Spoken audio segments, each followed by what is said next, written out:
You may be wondering what to buy to take advantage of Cosmos interoperability. Should you buy Atom called Cosmos Hub? To what extent will this crypto benefit from the promising future of Cosmos? We often hear about the future multi-chain and a big bet on the interoperability protocol called Layer 0 that will connect the best Layer 1 blockchain. In 2017, Jae Kwon and Ethan Beckman, both wowed by Bitcoin and then Ethereum, are already seeing the value of an interoperable blockchain ecosystem rather than an Ethereum world computer on which all applications would have to run. They're not the only ones to talk to Vitalik Buterin about this, since one of the co-founders of Ethereum made the same criticism of the infrastructure and preferred to leave the team to build his own ecosystem fairly quickly. His name is Gavin Wood, and he wants to build the multi-currency Polkadot project. It would be interesting if I could make a video later comparing Cosmos and Polkadot, given that both had the same vision, but another innovation that the Cosmos team wants to bring that Ethereum didn't have is proof of stake, because a world with thousands of blockchains all operating on proof of work could not be viable energetically.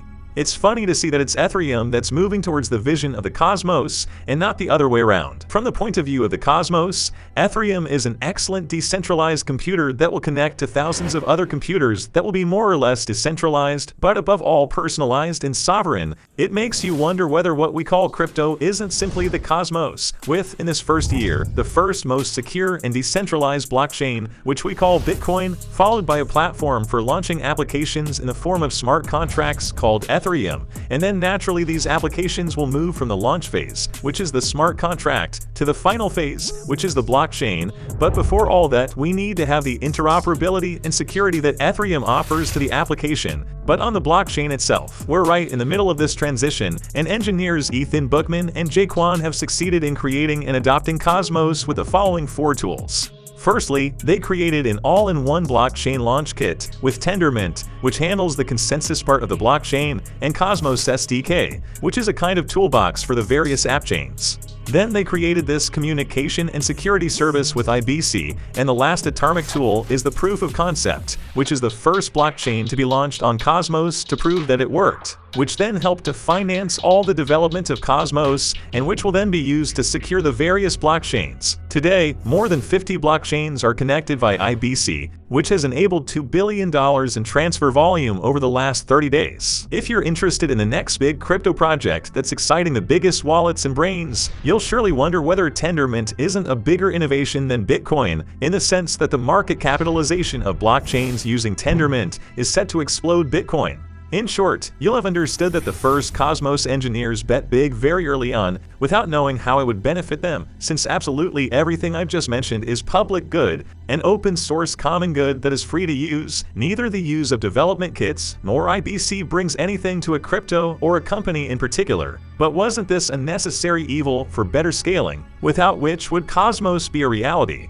Or wouldn't it be a Polkadot? This method, whether deliberate or not, of focusing on adoption before monetization has already proved its worth in the traditional world. Bogle, Hubert, and J.C. Deco are excellent examples. The white paper by Atom 2.0 white paper already gives us food for thought on how to monetize the adoption of IBC as the only blockchain without any specific application. A funder of all the technologies in the Cosmos accessible to everyone, and being the oldest blockchain in the Cosmos, Atom is the only credibly neutral blockchain with the most decentralized distribution of tokens and the highest security. As a result, Atom is perfectly placed to be the one to offer interchain services. We can start thinking today about shared security by renting out its block space, or by operating the multi-chain MEV on a one-off basis, or by acting as an investment fund for the Cosmos, using the income from the MEV which is in Atom's treasury. If some people are still trying to make interchange communication possible, yes, Atom already has a team that has been working on interchain services for over a year. But when I think about it, everything would be easier if Atom became a currency for interchain transfers. It would be easier for Atom's valuation to match that of the evolution of the Cosmos, or if interchain security were reserved only for Atom, or if all the blockchains joining the Cosmos reserved an airdrop only for Atom stackers, or if the only way to get fiat into the Cosmos from a centralized exchange was through Atom, as has been the case for the last few months, or if the only wallet native to the Cosmos, Kepler, had Atom as its token of fees and governance. Unfortunately, above all these levels, Atom was a formidable competitor. If we call Atom the Cosmos Hub today, there are in fact other cryptos that have established themselves as Cosmos Hubs. Be careful, Cosmos was designed from the outset to have several zones and several hubs, so competition is not necessarily a bad thing for Atom, but we must be wary. Today, all the serious players in the ecosystem agree that Osmosis is the hub, or one of the hubs, of the Cosmos.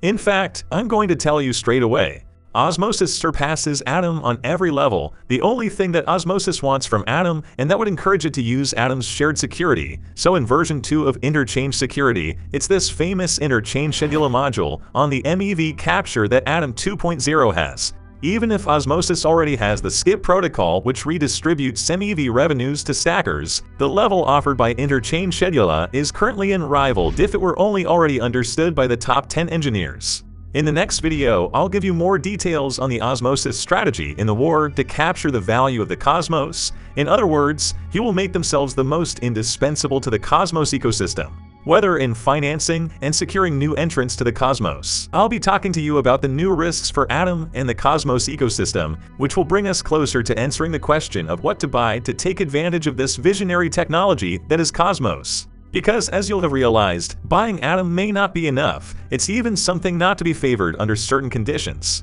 The question of competition from Osmosis on internal services, or that of Celestia as a tokenization and original vision of the Cosmos, or even that of the accelerated bridge, which allows interoperability between any blockchain there too with a token that benefits directly. In brief, I think we have not finished with this story of Cosmos. I hope you enjoy this video, and if you want to know directly how it's composed my wallet Crypto Cosmos, even before knowing how I thought you go, the links in description. Shout Cosmonauts!